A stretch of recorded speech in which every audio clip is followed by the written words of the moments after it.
ఆలోకనం విశ్లేషణ వేదికకు స్వాగతం. రామాయణ విశేషాలు ధారావాహికలో భాగంగా ఈరోజు నేను చెప్పబోయే 84వ అంశం, లంకాపట్టణం ఎప్పటి నుండి రాక్షసుల అధీనములో ఉంది. ఈ అంశం మీకు పూర్తిగా తెలియాలి అంటే ఈ వీడియోను చివరి వరకు చూడండి. మీలో ఎవరైనా ఈ ఛానల్ని ఇంతవరకు సబ్స్క్రైబ్ చేసుకోకపోతే దయచేసి సబ్స్క్రైబ్ చేసుకోండి. నేను చెప్పే అంశం మీకు నచ్చినట్లయితే లైక్ చేయండి, మీ బంధుమిత్రులకు షేర్ చేయండి. దీని మీద మీ అభిప్రాయాన్ని కామెంట్ రూపంలో తెలియచేయండి.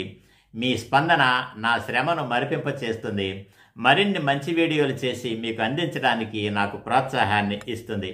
ఇక విషయంలోకి వస్తే, లంకాపట్టణము లంకారాజ్యము అనగానే మనకు మొట్టమొదటిగా గుర్తొచ్చేది రావణుడే. అవును, రావణుడు రాక్షస వంశీయుడు, రాక్షసులకు ప్రభువు. రామాయణ కథ అంతా ఆయన చుట్టే తిరుగుతూ ఉంటుంది. అందుచేత లంకా పట్టణాన్ని రావణుడే నిర్మించాడేమో అని, లంకా రాజ్యాన్ని ఆయనే స్థాపించాడేమో అని మనం అనుకుంటాం. కానీ కాదు, రావణుడికి ముందే లంకా రాజ్యం రాక్షసుల అధీనంలో ఉంది. దానికి సంబంధించినటువంటి వివరాలన్నీ మనకి రామాయణంలో లభిస్తాయి. రావణుడి తల్లి పేరు కైకసి, ఆ కైకసి తండ్రి పేరు సుమాలి. అంటే రావణుడికి సుమాలి తల్లి యొక్క తండ్రి, అంటే మాతామహుడు అన్నమాట. ఆ సుమాలికి ఇద్దరు సోదరులు ఉన్నారు. ఒక ఆయన పెద్దవాడు, మరొక ఆయన చిన్నవాడు, అంటే అన్న తమ్ముడు. అన్న పేరు మాల్యవంతుడు, తమ్ముడు పేరు మాలి. ఈ ముగ్గురు సోదరులు రాక్షస వంశీయులే.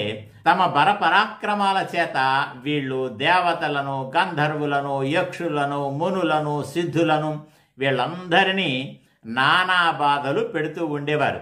ఇది చాలదన్నట్టు ఈ ముగ్గురు సోదరులు మరింత బల సంపత్తి సమకూర్చుకోవడం కోసం బ్రహ్మదేవుడు గురించి ఘోరమైనటువంటి తపస్సు చేశారు. అప్పుడు బ్రహ్మదేవుడు ప్రత్యక్షమై, మీకు ఏం కావాలో కోరుకోండి అన్నాడు. అప్పుడు ఈ ముగ్గురు సోదరులు బ్రహ్మదేవుడికి నమస్కరించి, స్వామి, మేము చిరకాలం జీవించేటట్లు, యుద్ధంలో ఎంతటి వీరుడినైనా మేము ఓడించగలిగేటట్లు, అంతేకాకుండా ఈ ముగ్గురు సోదరులమైన మా మధ్య ఎలాంటి పరపుచ్చాలు లేకుండా మేము పరస్పరము అనురాగంతో మెలగేటట్లు మాకు వరం ఇవ్వండి అని కోరారు. సరే అని బ్రహ్మదేవుడు వాళ్లకు ఆ కావలసిన వరాలు ఇచ్చాడు. ఈ కొత్తగా లభించినటువంటి వర గర్వంతో వాళ్ళు మరింత రెచ్చిపోయి సమస్త లోకాలని పీడించడం ప్రారంభించారు. అయితే అప్పటికి ఈ ముగ్గురికి తమకంటూ ప్రత్యేకమైనటువంటి నివాస స్థానం కానీ, తమది అనిపించుకునేటువంటి పట్టణం కానీ ఏదీ లేదు. అప్పటికే దేవతలకు వాళ్లకంటూ ప్రత్యేకమైనటువంటి రాజ్యము ఉన్నది. వాళ్ళకి అమరావతి పేరుతో ఒక రాజధాని నగరం కూడా ఉంది. కానీ వీళ్లకు అలాంటిదేదీ లేకపోవడంతో ఈ ముగ్గురు సోదరులు ఏం చెయ్యాలా అని ఆలోచించి శిల్పులలో అగ్రగణ్యుడైనటువంటి విశ్వకర్మ దగ్గరకు వెళ్ళి ఆ విశ్వకర్మను ప్రార్థించారు.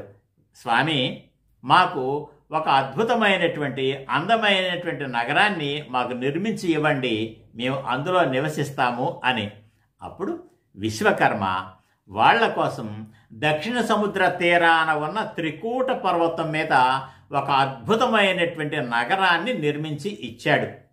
నిర్మించి దానికి నామకరణం చేశాడు, లంకా నగరము అని. అలా నామకరణం చేసి ఆ విశ్వకర్మ, ఇదిగో ఈ నగరంలో మీరు ఉండండి, ఈ చుట్టుపక్కల ప్రాంతాన్ని అంతటినీ కూడా మీరు మీ రాజ్యంగా విస్తరింప చేసుకోండి అన్నాడు. ఆ విధంగా ఆ విశ్వకర్మ నిర్మించినటువంటి ఆ లంకా నగరాన్ని ఈ మాల్యవంతుడు, సుమాలి, మాలి ఈ ముగ్గురు సోదరులు తమ రాజధానిగా చేసుకున్నారు. నగరానికి చుట్టుపక్కల ఉన్న ప్రాంతాన్నంతటినీ కూడా తమ రాజ్యంగా విస్తరింప చేసుకున్నారు. అది ఆ విధంగా రావణుడికి ముందే ఈ లంకా రాజ్యం ఏర్పడింది, లంకా పట్టణం కూడా ఏర్పడింది. అయితే అనూహ్యంగా, అనుకోని విధంగా ఈ ముగ్గురు రాక్షస సోదరులు కూడా ఆ లంకా పట్టణాన్ని లంకా రాజ్యాన్ని విడిచిపెట్టి పాతాళ లోకానికి వెళ్ళిపోవలసిన అగత్యం వచ్చింది. ఏమిటి ఆ అగత్యము, ఎందుకు వచ్చింది, ఎలా జరిగింది, దానికి సంబంధించిన విశేషాలన్నీ మీకు 85వ వీడియోలో అందజేస్తాను. అంతవరకు సెలవు. ధన్యవాదాలు.